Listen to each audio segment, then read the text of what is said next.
Bob Foulkes is a curious corporate and political type who is used to giving orders rather than taking them. He's a nice know-it-all type of guy who semi-retired at 60 and rapidly realized he needed to keep adventuring. So he picked learning to cook at the feet of professional chefs who give all the orders. Once he finished culinary school, sensible shoes and all, he wrote about it in his first book called Adventures with Knives, Surviving 1,000 Hours of Culinary School. And it is my pleasure to welcome Bob Foulkes to Studio 4 to tell us more. Bob Foulkes, my friend, I have dined at your house, I confess. And I'm glad that you're still alive. I am. Well, I didn't dine at your house before culinary school. No, there was a significant difference. I really don't know how bad a cook you were before you went on this adventure. And maybe you were an okay cook. What kind of cook were you? Well, I'll start with the perspective. I was looking at a future of standing over the sink, eating out of a can. And so I said to myself, I've got to do something about that. And on my first day of actual cooking in the kitchen, I came home and I phoned my daughter and I said, guess what? She said, what, Dad? What did you do now? And I said, I separated an egg. So I started from ground zero. You sort of did. Well, Yeah. You're raised in rural Alberta, I know that. And I spent a lot of time in rural Montana and Alberta, and I know that the beef is well cooked. And the green beans are overdone, and there's no stir fries. And there's certainly no duck confit. There's no duck confit. My mother used to start Sunday dinner about 11 in the morning. She put the roast beef in the oven, and then she started the potatoes, and then she started the cauliflower or the green beans. So the green beans were gray. The cauliflower had the consistency of cream of wheat cereal. The potatoes were always mashed, but they were pretty soft by the time they came out of 4 hours of being boiled. And the beef was hard and extremely well done. So that was my culinary adventures, and that was my base. And she also had some things that she really worked at. She didn't want to put sugar in the rhubarb. So we had about 6 months worth of stewed rhubarb that never had any sugar in it. So I learned how to pucker at an early age. And Sure after did. years of therapy, I've Stewed actually... rhubarb, no sugar? Stewed rhubarb, no sugar, for 6 months. Well, I know she used to say to you something like, when you said, what's for dessert? She'd say, well, have a bowl of rhubarb. Exactly, and second prize, or if you got sent to bed, getting sent to bed early was actually first prize. Second prize was having to eat your stewed rhubarb. So it was an interesting household, and I do remember all sorts of things that I did learn with her. And in fact, one of the joys and one of the surprises of cooking school was how much we actually did learn. So I'm sure. I hope So, she's not watching the program right now. I hope not, because she's still alive. Exactly. And well, might be the stewed rhubbarb. That could You be. never know. So how long did it take you to figure out what your adventure should be? I know you've had many, but you're retired too early, but semi-retired, consulting a bit. Well, the first thing is that I had to wake up at the age of 60 and say, I've got to do something. And it's a challenge to get off the couch.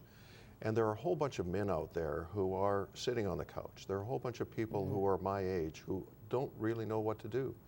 And whether you call it an echo career, moving into retirement, semi-retirement, you know, Hemingway called retirement the ugliest word in the English language, and I was starting to get that.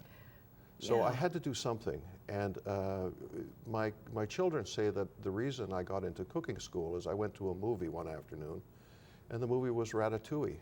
It's an animated children's movie about a rat who goes to Paris and learns how to cook. So my son's view of the world is, don't follow your dad's career path. You know, it's all downhill. But it was a challenge. I got up off the couch, and I had a great adventure. You sure did, and it wasn't easy. First day of class, I mean, any chef will tell you how hard it is to work in a professional kitchen, in any kitchen. Any cook will tell you that. But did you have any idea how rigorous it would be to learn to cook properly? I had not a clue. And it's not the first time I've been called clueless, but when I walked into the kitchen, first of all, I was surrounded by young people. And I knew that my career was going downhill because I was wearing a uniform with my name on the pocket, which is usually a good sign that I'm going to be asking people if they want fries with whatever else they've ordered. But the second thing that I learned was we were surrounded by all sorts of dangerous implements, knives that were so sharp that they would cut you just for looking at them wrong.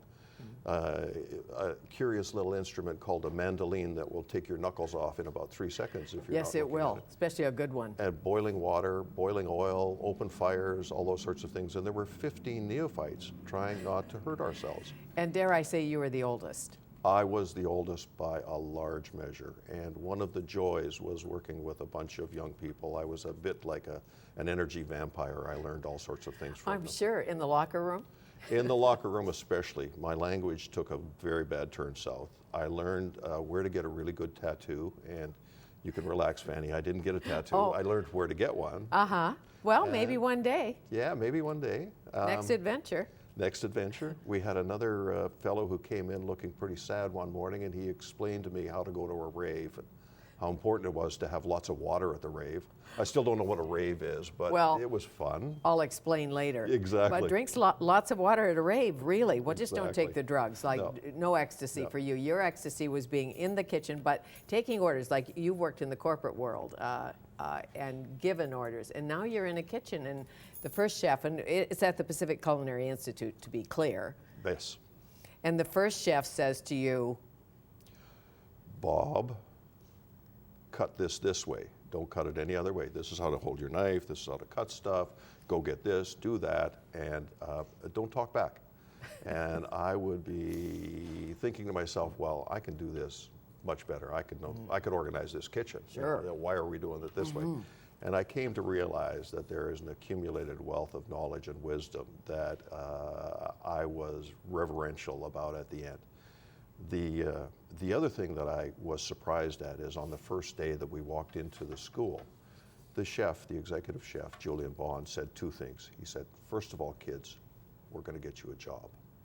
And they all went, woohoo, I'm going to get a job. And the second thing he said was, and you're going to earn $10, $11, $12 an hour. And the kids were like, woohoo, I'm going to earn a whole bunch of money and get a stereo. And I'm thinking, sitting at the back of the class, can you live on that? Apparently you can, but I came to respect chefs for a whole bunch of reasons, I not bet. the least of which that, well, you're probably also thinking, I don't need a job. No. I've had a job. no. And $10 an hour, not working for that. And then how about the costume? You got your name on your shirt, or what's it called? It's the... I'm not sure what I it's don't called, but we had this funny little hat that we had to wear, which was not a product of the French fashion industry. We had baggy pants that looked like they had been made at a tent and awning place. Right. We had these industrial strength shoes that wouldn't slip on anything, including a Right. bucket of oil. We had all kinds of rags that we had to stick in our pockets, and I wandered around wondering, you know, how I was going to attract women dressed like this. no chick magnet you. No chick Not in magnet. that outfit, and No. yet, as you know, celebrity chefs, I have no trouble getting dates. But that said, you had to gut, clean, debone. You couldn't say, well, let's go to the store and buy a little salmon fillet and I'll cook that up. You had to learn how to do it all from scratch. When we come back, we'll talk about that because this is really the knife adventure.